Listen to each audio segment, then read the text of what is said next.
Hi guys, I hope you learned a ton from part 1, but guess what? Part 2 has even more included. In part 2, I'm going to continue talking about how you can use this smartboard as a teacher, as a homeschool parent, as a business owner, as a working person, literally as a human. There are so many uses, so let's get into it. Part 2. Our next tool here is measuring. There are a ton of different little measuring things on here. The first one is a ruler. Look at that. You can teach your kids how to measure with a ruler on here. Let's see what else we have. So we also have this kind of tool here. You can move it around, have kids measure different lines, or tell them to create a line that is 4 inches long. We also have one of these tools. I can't think of the name right now. Oh my gosh. But anyways, they can use this to measure a circle. Okay, so moving on from the measuring part. So here we have where you can insert things into your whiteboard that are from different locations, like your HDMI port or any of the plugins that fit into the smartboard. Then we have this kind of organizational graph. Literally everything, anything you could ever think of, I swear, is in this smartboard.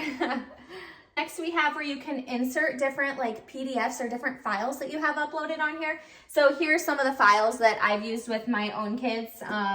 Here's one of our math warm-ups. You can insert any kind of worksheet onto here that you want. So you can drag this window or do whatever you want with it. Okay, and then if you want to X out, the X is just down here. Next, you are able to insert different videos if you upload them to here also. Then we have the internet. So if your students need to Google something quick, they can click here and Google whatever they need to Google while they're using the whiteboard tool. Then this is really cool. Like I showed you earlier, the voting app, you can add that right into your smartboard. So again, you enter whatever the subject is and then your options. So you can add that to your whiteboard. Okay, so we'll go and delete all this to start over. Okay, so this is kind of cool too. You can change this feature. So the hands down here means that you can use as many fingers as you want, which that's always a struggle with my 4-year-old because a lot of times he'll accidentally put his hand on the iPad and then he can't draw anymore. Oh, let's change that back. He'll put his hand here and then also want to draw at the same time and then it doesn't work. But here he can put on all of his fingers and it'll still work. So that is a really cool feature too that a lot of smartboards do not include. This is really cool too. You can click here and change this and it lets you make your picture smaller, or if you want to make it bigger, you can do that. You just pinch it kind of like on your phone. So that's a really cool feature too. Okay, let's move on to the split screen, which this is fantastic. So you can actually use up to 4 different screens. So if you want 4 different students to work at the exact same time, you can click 4 screens here and it changes it to 4 different screens and all of the kids can draw at the exact same time, which is fantastic. We'll go back and then if you want, you can just do a single split screen or you can even do 3 split screens. I have 3 kids, so the 3 split screens is where it's at. Okay, next we will go through all of these settings here. So first we have new, which is where if you want to start a brand new whiteboard, then you just click here. Then it's asking you if you want to save this. You can click yes or no. We'll just click no because we don't need to save that. So here's another blank screen. Let's go back here. We can click open, which if we want to open previous whiteboards, this is where you would go. Let's open one of these. So we opened this file. This was obviously my children's beautiful drawing that they saved. It's just really easy to go back and forth between a blank screen and between other whiteboards that you've saved. Let's go back to the 3 dots. Let's open a brand new one because we don't need that mess there. So then we have save as, and I love this because you can save it as a PDF or an image, or you can just save it to the smartboard. It's really nice to be able to save things as PDFs, especially with my students in the classroom, because then we can print things, or there's a lot of uses of PDFs, as you guys know. Then you can also upload it to the cloud if you want. You can scan it, you can email it to yourself or to a parent. Then we have settings right here. So this is kind of where the background settings are, where you can change it to different things. Let's actually make it a blank screen. There we go. Okay, so there you have it. That's kind of the gist of the fun whiteboard tool that I absolutely love. It's so much fun to just draw on it. To get back to the home screen, because we're going to go through a different app that you will love as a teacher, you will click this little arrow right here. And then you have a lot of options here, and this arrow actually is always here. This is how you can kind of navigate the smartboard here. So anyways, click the arrow. We have a home button, which takes you back home to this main area. Then we have this, which is kind of cool. So this is like all of the different tabs or apps that you have open. And I like to have multiple things open because I'm always switching back and forth between things. To X out of something, you just swipe it up to get rid of it. Okay, so let's go back to our tab here.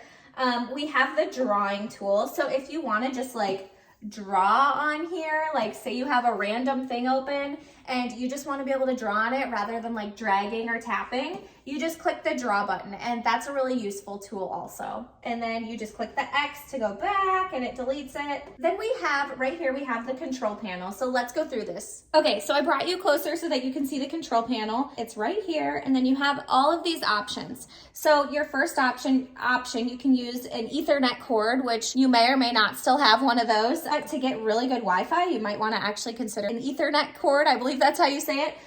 Then we have our Wi-Fi. It's super easy to hook up your Wi-Fi. You just type in your password and you're good to go. If you have a hotspot, you can connect it. Bluetooth, this is really cool because I actually connected my Bluetooth headphones to this and was listening to some music through this, so that's kind of a cool one. We have screenshot, so if you want to screenshot this whole thing, you can. Vision care, let's see what that is.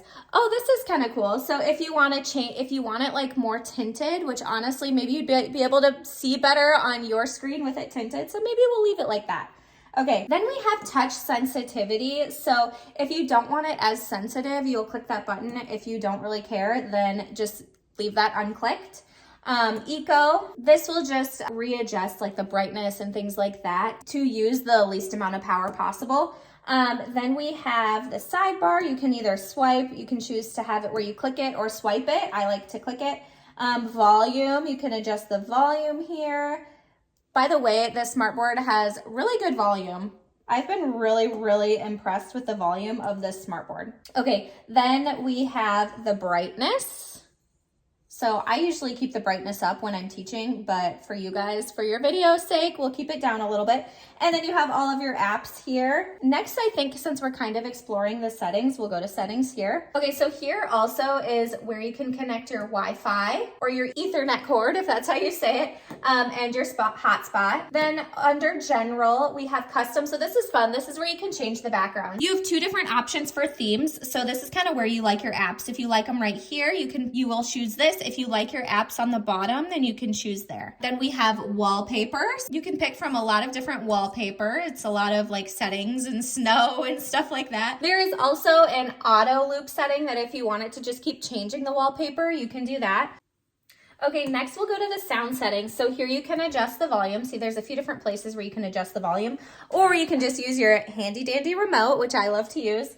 It also, like if your kids like to adjust the volume too much, you can like make it where the max volume is lower.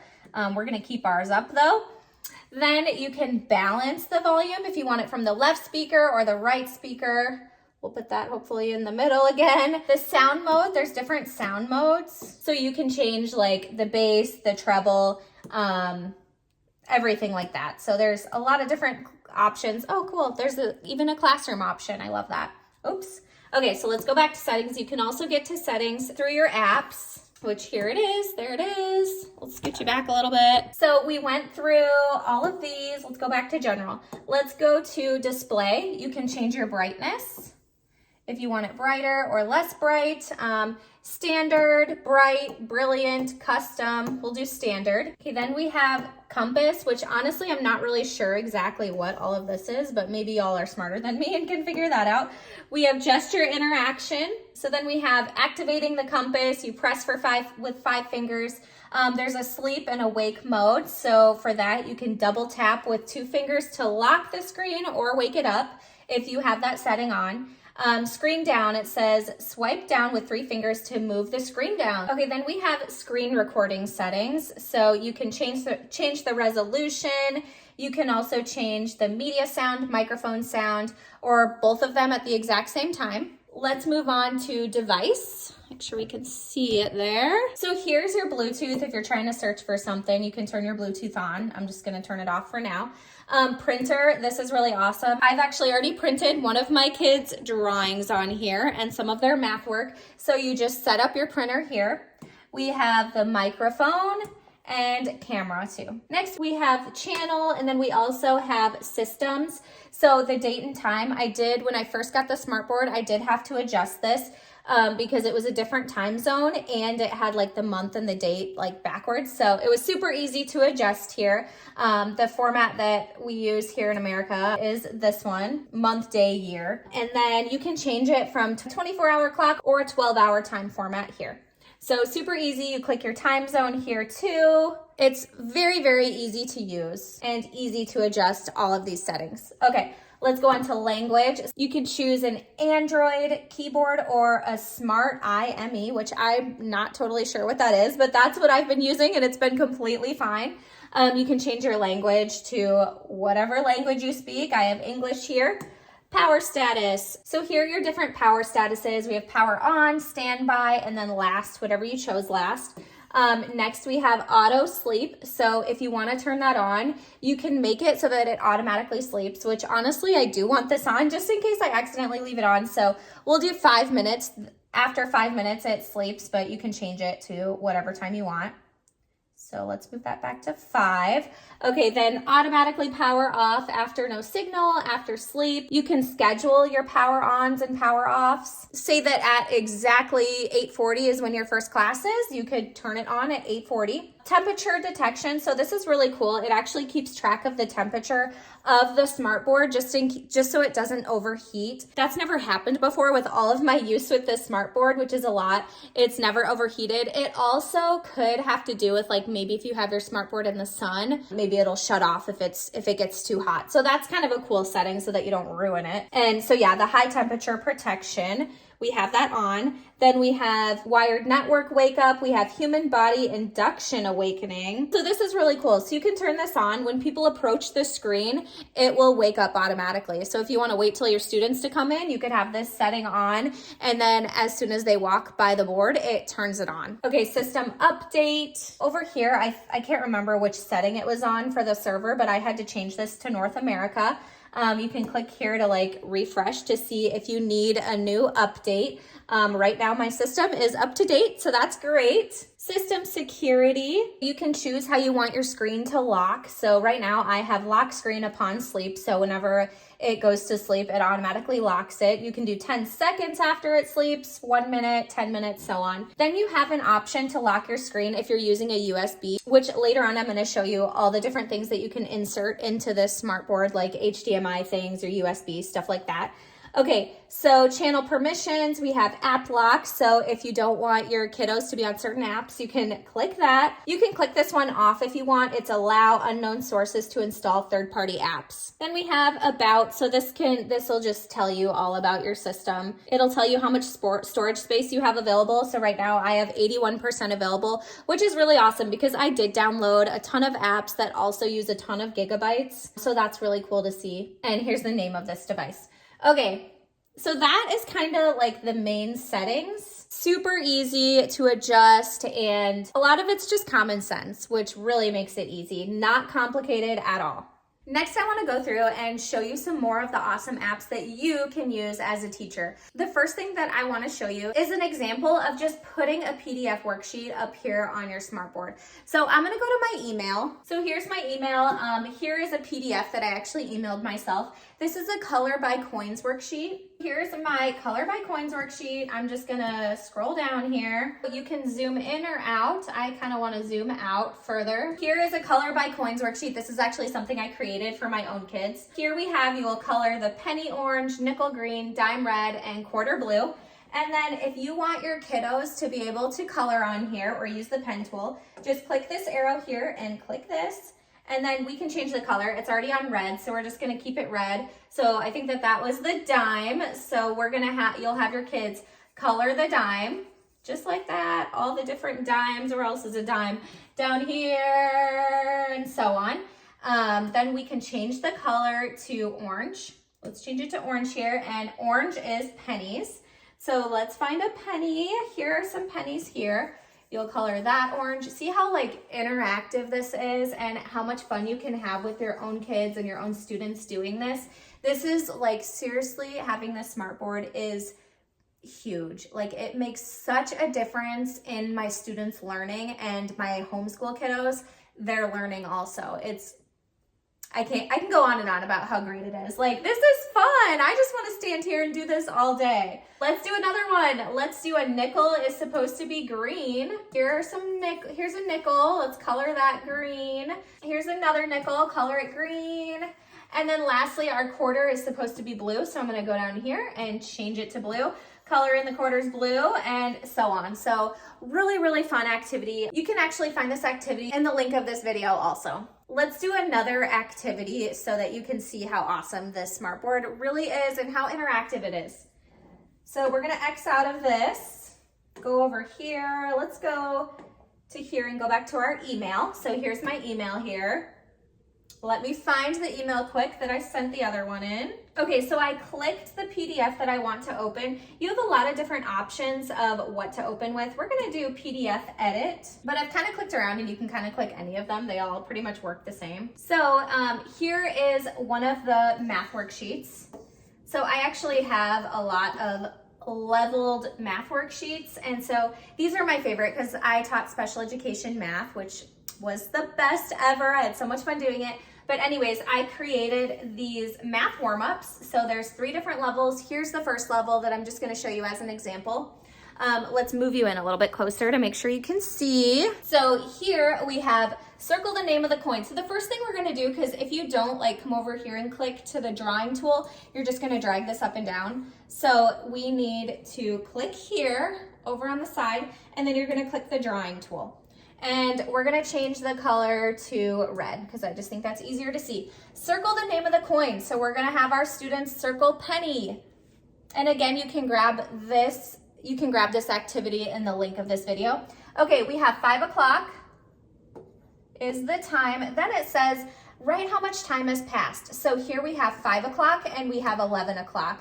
So I like to count the hours with my students to see how much time has passed. So we have 1, 2, 3, 4, 5, 6. Because it's 11 o'clock, we have had 6 hours go by. Hopefully your students have better handwriting than me. Okay, fill in the missing numbers. We have 1, 2, 3, 4, 5, 6, 7. Then on the next line, we have 12, 13, 14, 15. So this is level 1. As the levels go on, it obviously gets harder. Then we have addition. Your students can write in the answers here and so on. So let's move on to level 2. There's an X down in this corner. We're gonna X out and it's gonna erase it, and then we're gonna move on to level 2. And then we're gonna click our pen tool again, add the value of the money. So this is 22 cents. 22 cents, or you can write it however you want. Then we have 9:05, you can write it there, and so on. So it's kind of similar. You just have your kiddos write out the answers. Let's move it up to level 3. Let's click our drawing tool again. Students can write their name also. Then we count up the coins. So it looks like this is 25, 35, 45 cents, and the banana costs 28 cents. So do we have enough money? Yes. Students will circle yes. Again, they will write the time here. They'll write how much time has passed. They'll write the fraction right here, which is a half, or you can do 2/4. And then we have multiplication and division. So I just wanted to show you these worksheets so that you can see how literally you can do any kind of PDF file or any picture. You can do any kind of workbook on here. All right, guys, I'm going to cut part 2 right here so the video doesn't get too long. Remember, there's actually a part 3 where I'm going to give you a little bit more of a deep dive into our morning routine with my little kids at home and how we use this smartboard every single morning. I also am going to show you a bunch of other activities that you can use in any classroom, especially in special education. Having a smartboard is seriously so interactive and so inclusive. If you are a special education teacher, make sure you check out the link in the description of this video that goes directly to this smartboard. I promise you will not be disappointed. This smartboard is honestly a game changer in any classroom, at home. If you're a homeschool mom, you should definitely check this out. And even as a business owner, there are so many uses for this smartboard. So make sure you continue to go watch part 3 where I give you even more ideas. I hope you guys enjoyed this part 2 video. If you missed part 1, make sure to go check that out. That is also on my YouTube channel. Have a fantastic week, you guys. Happy teaching.